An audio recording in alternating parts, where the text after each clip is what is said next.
കുംഭഭരണി മഹോത്സവത്തിന്റെ ഭാഗമായി ചെട്ടികുളങ്ങരയിലെ 13 കരകളിലും നടക്കുന്ന കുതിരമൂട്ടിൽ കഞ്ഞി സദ്യകൾക്ക് തിരക്കേറുന്നു. ഈരയുടെ തെക്ക്, വടക്ക് കരകളിൽ കുതിരമൂട്ടിൽ പ്രത്യേകം തയ്യാറാക്കിയ സ്ഥലത്താണ് കഞ്ഞിസദ്യ.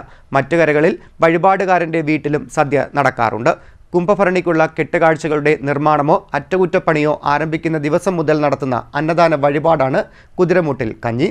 ഓണാട്ടുകരയുടെ ദേശീയ മഹോത്സവമായ കുംഭഭരണി മഹോത്സവത്തിന് ദിവസങ്ങൾ ബാക്കി നിൽക്കെ ചെട്ടികുളങ്ങരയിലെ 13 കരകളിലും കുതിരമൂട്ടിൽ കഞ്ഞിസദ്യകൾക്ക് തിരക്കേറുന്നു. ഈരയുടെ തെക്ക്, വടക്ക് കരകളിൽ കുതിരമൂട്ടിൽ പ്രത്യേകം തയ്യാറാക്കിയ സ്ഥലത്താണ് കഞ്ഞിസദ്യ നടക്കുന്നത്. അതേസമയം മറ്റു കരകളിൽ വഴിപാടുകാരന്റെ വീട്ടിലും കഞ്ഞിസദ്യ നടത്താറുണ്ട്.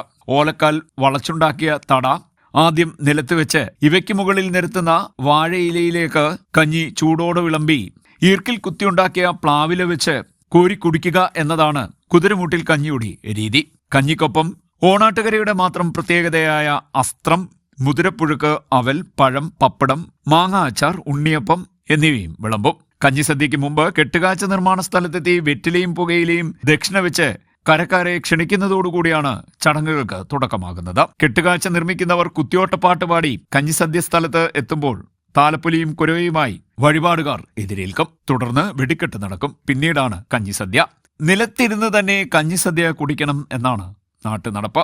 കുതിരമൂട്ടി കഞ്ഞി കുടിക്കാനായി നാടിന്റെ നാനാഭാഗത്തു നിന്നും ജനങ്ങൾ എത്തുന്നുണ്ട്. ഓണാട്ടുകരയുടെ തനത് രുചിക്കൂട്ടുകൾ അറിയാൻ താല്പര്യമുള്ളവരും കഞ്ഞിസദ്യയ്ക്കായി എത്തുന്നു. CDNet news, Kayamkulam.